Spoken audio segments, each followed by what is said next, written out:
What's going on, ladies and gentlemen? It's Daniel and welcome back to our video. Today I'll be previewing Spire Motorsports as we head into the 2025 NASCAR Cup Series season. So anyways, let's go ahead and just jump straight into it. The first driver we're talking about today from Spire Motorsports is Carson Oar. Carson Oar will be back behind the wheel of the number 77 car for 2025. Carson Oar had a really solid year in 2024. While he did not pick up a victory as a rookie in 2024, he had one top 5 and 6 top 10 finishes and also won the Rookie of the Year honors. And nearly in his rookie year, he ended up almost finishing inside of the top 20 in points. Carson Oar had a really strong season for a rookie in 2024. While he did make some mistakes out on the racetrack, he proved time and time again throughout 2024 that he had a lot of potential to maybe be a NASCAR Cup Series champion one day. Now, going into 2025, Luke Lambert is expected to be the crew chief for him once again. And Luke Lambert and Carson Oar have worked together extremely well over the last year or so. And I think that Luke and Carson are going to be pretty strong throughout 2025. So, what are the expectations for Carson Oar in 2025? The first goal, finish top 20 in the points. There's going to be a lot of guys that are going to be competing for a playoff spot this year. The field is completely stacked for 2025. That should be the first goal for Carson Oar. Number 2, get more top 5s and more top 10 finishes. It would be pretty impressive if Carson Oar could go from 6 top 10s to, let's say, 10 or 11 top 10s and maybe go up to 3 or 4 top 5s by the end of the year. If he can do that, that is going to be a massive increase in performance. And there's a chance with those statistics alone that he could make the playoffs. I could also see Carson Oar maybe getting his first career NASCAR Cup Series victory. Usually it takes about 100 NASCAR Cup starts to do that. Harrison Burton proved that this past year at Daytona. But I think Carson Oar has a really good chance and opportunity to improve from 2024. And I think he is going to be very strong this upcoming season. He's one of the most underrated drivers. If he doesn't make mistakes on the track, he's got a lot of potential. People like myself see a lot of talent in this young driver. He's kind of like a young Kyle Busch. I think that Carson Oar is going to be one of the drivers to watch out for throughout 2025. And I do think that Carson Oar and his 77 team are going to show a lot of pace and a lot of really strong speed throughout 2025. So I'm excited to see what he can do this upcoming year and this upcoming season. And I think that Carson will definitely be one of the young drivers to watch out for in the future, including in the 2025 NASCAR Cup Series season with Spire Motorsports once again. The second driver we're talking about from Spire Motorsports today is Michael McDowell. Michael McDowell, who will take over the number 71 car for Zane Smith in 2025. This is going to be the first time that Michael McDowell is with a new organization full-time since 2017, when back in 2017 he drove for Levine, and then from 2018 to 2024 he drove for Front Row Motorsports. He will be joining this new team as he will have a multi-year contract with this organization starting in the 2025 year, with 2026 being an option season.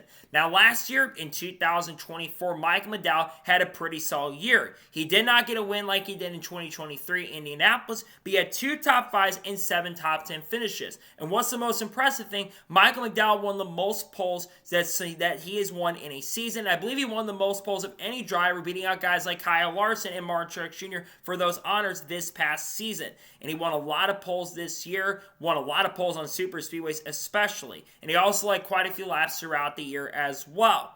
Mike McDowell is going to be joining as the veteran. He's going to be joining as the older driver of this organization.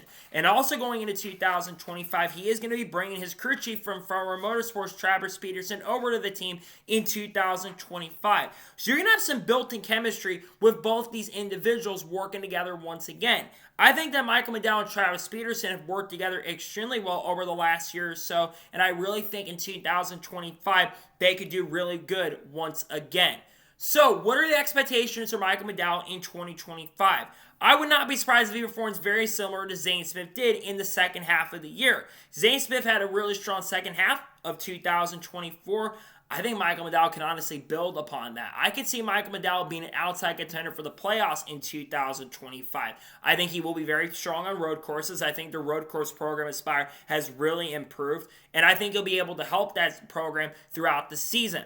I also think that you're going to see Michael McDowell contend maybe for some super speedway victories throughout the year, and I want to throw out the possibility of contending at intermediates as well. He's joining a team that's rising at the moment. And I think that he'll definitely be one of the drivers that'll be very fun to watch this upcoming season. So I expect this to be a really strong year for Michael McDowell at this new team and at this new organization. I'm looking for McDowell to be the guy that can really step up to the plate, have a really strong and really great season, and I do think that Michael McDowell will be very fun to watch for as we do progress through the season. I think he will contend for top 20 in the standings by the end of the 2025 NASCAR Cup Series season with Spire Motorsports.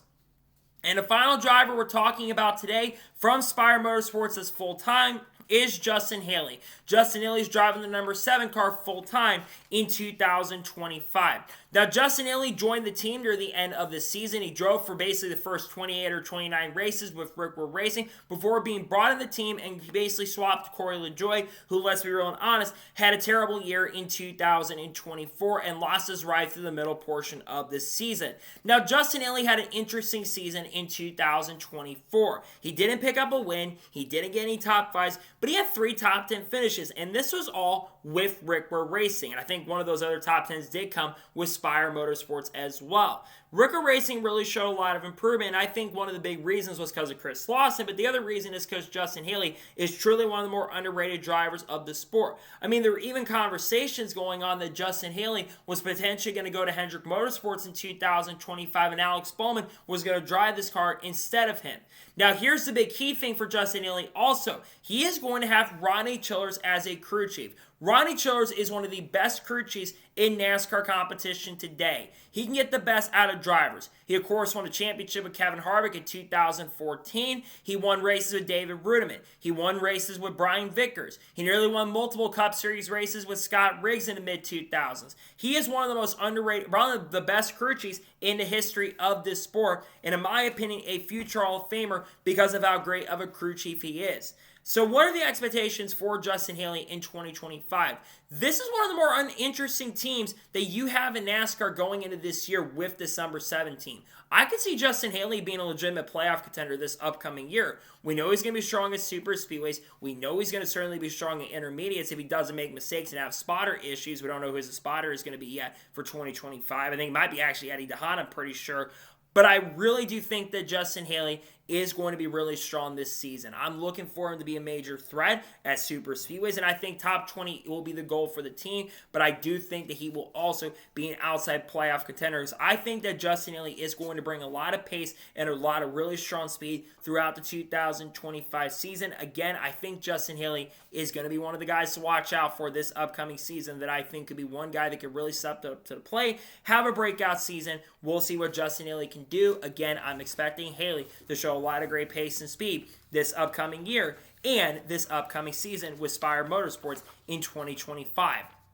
And finally, let's talk about the 4th car. According to what we have heard behind the scenes, it sounds like Spire Motorsports is also, along with the 3 cars they're going to have for 2025, they're going to have a 4th part-time entry for the 2025 season.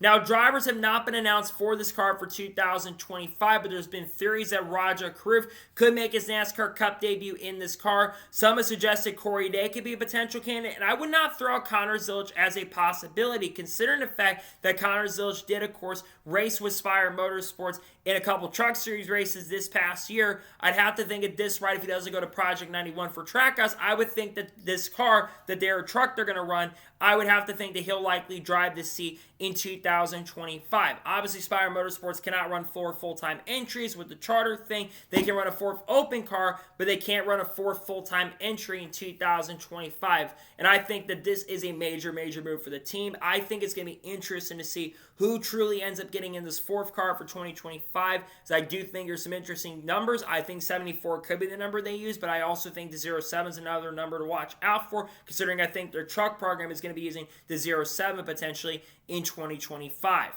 Overall, you look at Spire Motorsports, they're making some other big moves for this upcoming season. They brought other personnel in. We know the TWG Global is putting a lot of funding into it. You've got a lot of big personnel changes, and they're also going to be getting a major technical support from Hendrick Motorsports in 2025, which is going to make this team a lot stronger and a lot quicker in the 2025 year. I'm expecting Spire Motorsports to really take that next big step. There's been teams that we have seen that say they're going to take that next big step, and they don't really perform that well, Spire's a team with how much money they got and how much they're spending. I think it's going to be really fun to see what this team can do this upcoming season. I think there's a very realistic chance that all three drivers will finish top 20 in the points, and one of those cars I think will be contending for a top 10 a lot of times, and I would not be surprised if there's a car in that group that does get potentially a top 15 in points by the end of the year and makes the playoffs this upcoming season. So that is going to be it for the 2025 Spire Motorsports team preview. I want to thank you guys for watching. Please subscribe to the channel, notifications on, and if I win a video, it does go live on my channel. Follow me Twitter, Facebook, and Instagram, and support me on Patreon as well. List description below that, and comment your thoughts below on today's episode. What are your expectations for Spire Motorsports heading into 2025? Let me know your thoughts in the comments below. If there's any major news that does break throughout the rest of the day, we'll discuss here live on the channel. If not, the next time you're seeing me, we'll be doing a NASCAR news video discussing news over the course of the last couple days, because trust me, there's been a lot of news in the last day or so. Saturday, there's going to probably be a video on maybe where I think everyone will finish in the standings, or may do the truck prediction Saturday. And then on Sunday, I'll probably do the ranking where I think everyone will finish in the standings. And then on Monday, we'll probably have some content dropping. Tuesday, we'll probably have something for Christmas Eve NASCAR related, something really fun. And then I might do a Q&A, and I might put a video actually out on that, on a Q&A video that you might be seeing next week as well. Got a lot of great content dropping over the course of the next couple days. We'll talk about the lawsuit with 2011 Front Row, potentially Chandler Smith, Carl Lewis, Kurt Busch, Haley Deegan, Shane Van Gisbergen, Kyle Larson, Chase Light, Kyle Busch, you name it. All that good stuff. Bubba Walls, Tyler Reddick, all that good stuff over the course of the next couple days. Expect that to come very, very soon before the end of the year, as we're getting really close to the end of 2024 and close to the start of 2025. So anyways, like I said, I want to thank you guys for watching today's episode, and I'll see you guys next time for more great, awesome NASCAR content and other motorsports content on the channel like this. Take care, everybody.